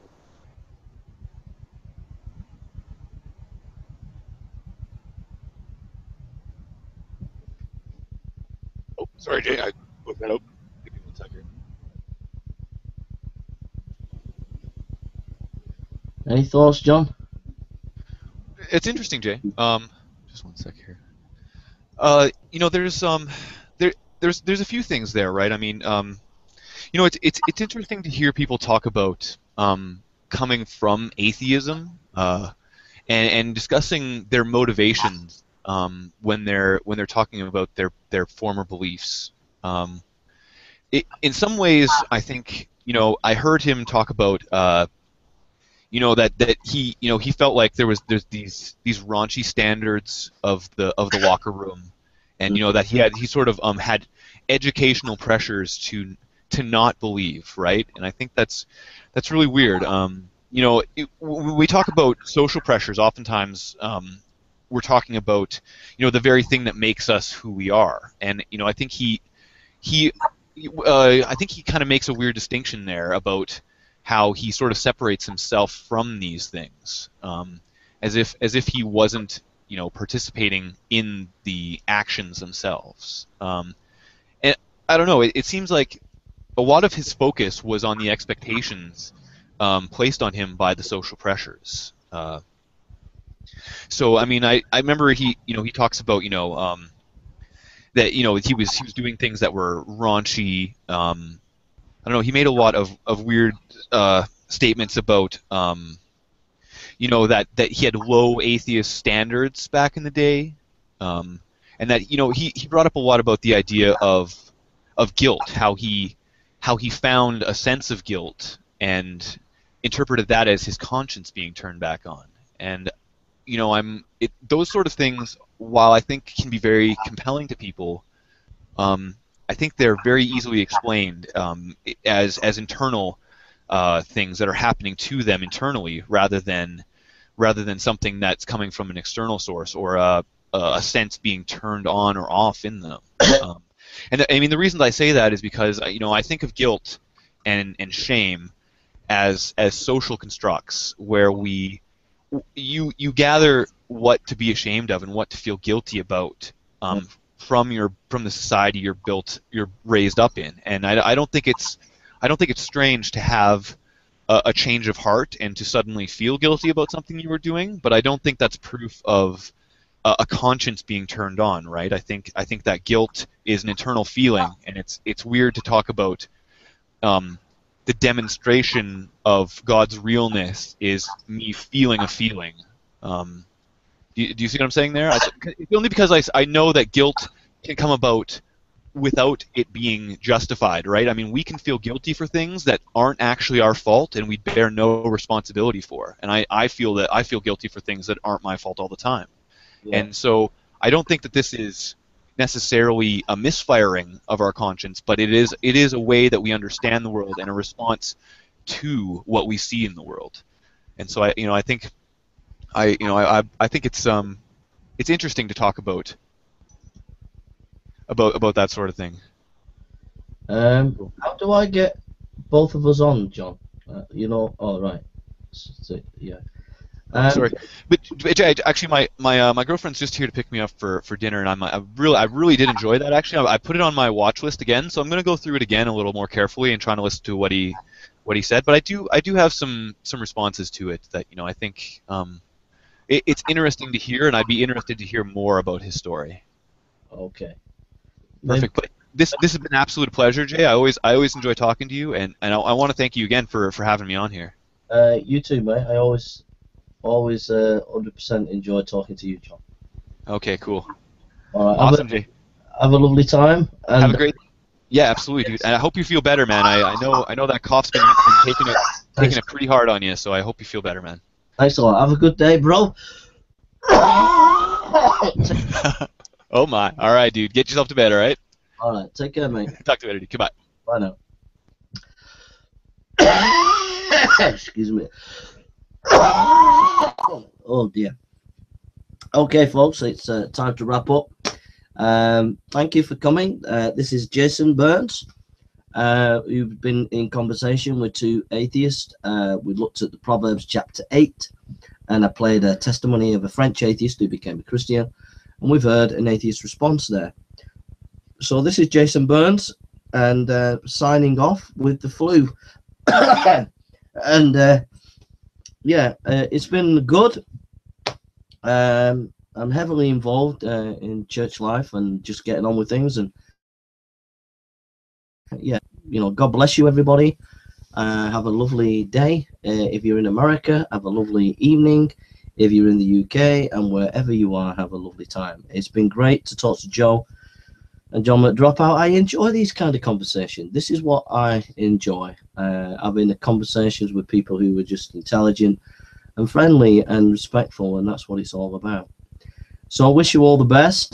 Check out the theologian who gave his testimony. I will link tomorrow when I get the chance to excuse me, to the professor who is lecturing on Proverbs. In fact, you can have a listen to him here. Professor Walt K. of Media, Third Millennium. Proverbs disallow a tidy calculus wherein the righteous are rewarded immediately with health and wealth. As Van Ruin comments, there are many sayings that assert or imply that the wicked prosper. So that's media.thirdmill.org, MP3-16, WALTKE, tape 26, MP3. And it's Professor Walt K, WALTKE, lecturing 7 lectures on mediathirdmill.org on the book of Proverbs. Now, you might not agree with everything. He is reformed, and so you might not agree with some things that he says.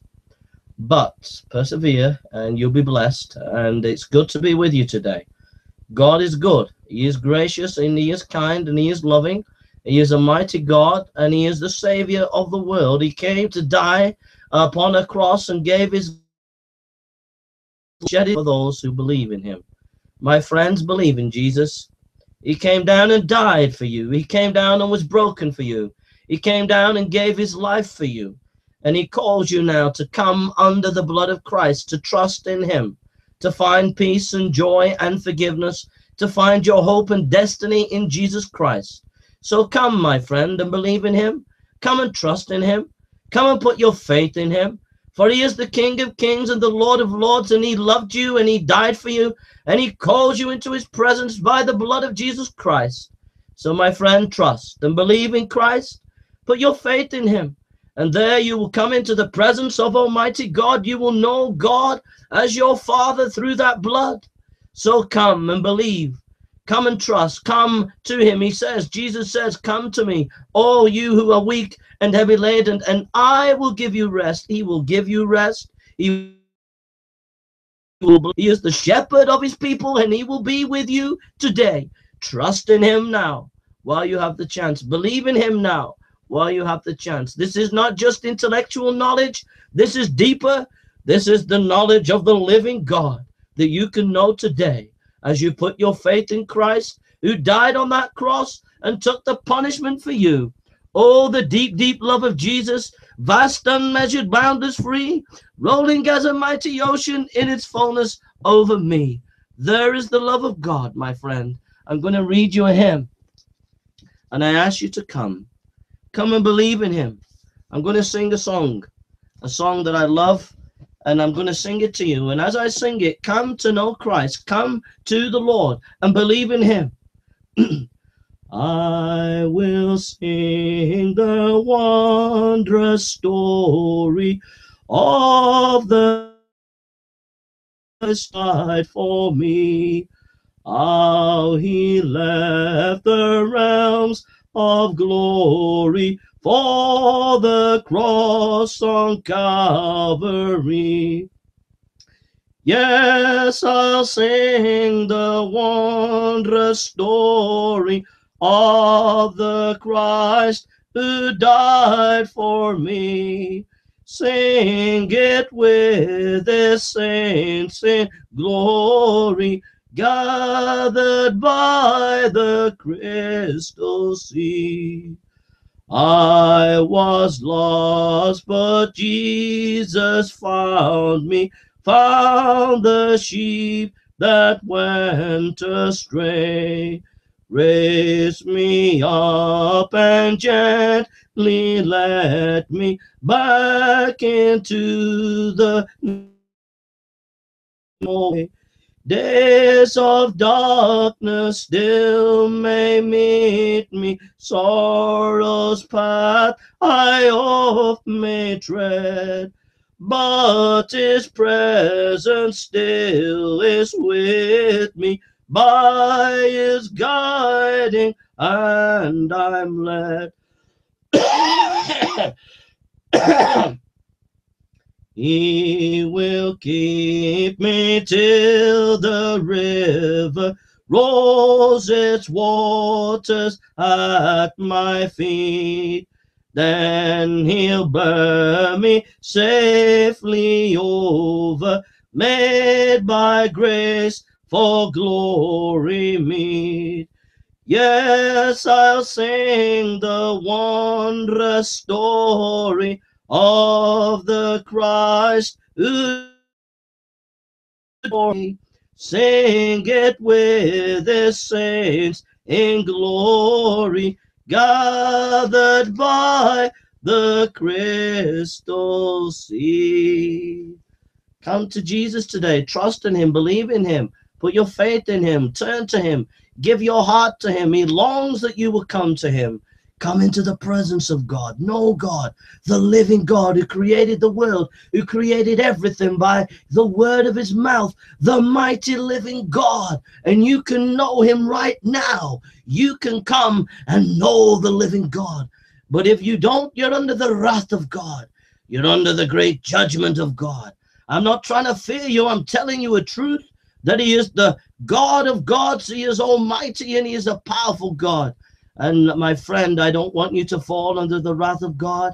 But if you come to the blood of Christ, where he was the wrath that you deserve, and as you believe in him and trust in him, you'll be washed and you'll be clean, my friend, clean in the blood of Christ. Come now and believe in him and trust in him. Oh, believe in him. Trust in him. Come and put your faith in Christ. Confess your sin and acknowledge your guilt to him, and turn to the living Christ, the living God, and you'll know peace and joy. You'll be a new creature in Christ Jesus. So come, my dear friend, my dear soul, do not go to hell. Do not go to eternity.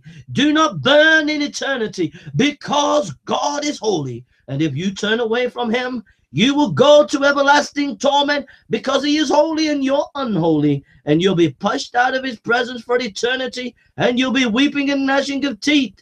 But if you come under the blood of Christ, you'll be washed and clean, and you'll be able to the Almighty God and cry, Abba, Father. Oh, come to him now. Turn to him, please, and trust in him.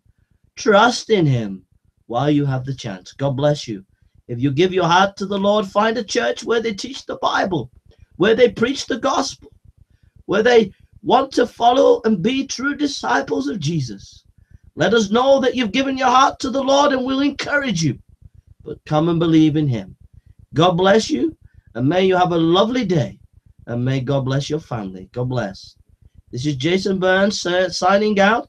Thank you for Joe, and thank you for John McDropout for their kindness to come and debate and discuss with me. It's been an amicable discussion, and I really enjoyed it. And I pray that God will bless you two gentlemen and your families. May blessings follow you all the days of your life, both of you.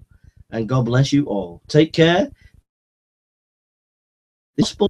And hope to see you soon. Any atheist wants to have an academic debate with me, I'm happy to have a formal academic debate anytime on any topic you want. And any Muslim apologist and atheist apologist out there who wants a formal academic debate, I would be happy to do it. But alas, no Muslim apologist and no atheist apologist will take me on, because they know they will lose, because no atheist has ever won me yet in a formal academic debate. So there may be one day that will take place. But until now, the atheist community runs away. But we have some people who are honest and true and want true dialogue and discussion. And I thank John and I thank Joe for that discussion. And I pray that they be blessed and know the blessings of God. I really enjoy talking to them. So God bless, and hope to see you around some other time. I'm quite busy these days. Sometime, and when I'm on, I'll send you a link. God bless you all, and take care. Lovely to talk to John, and lovely to talk to Joe. God bless you.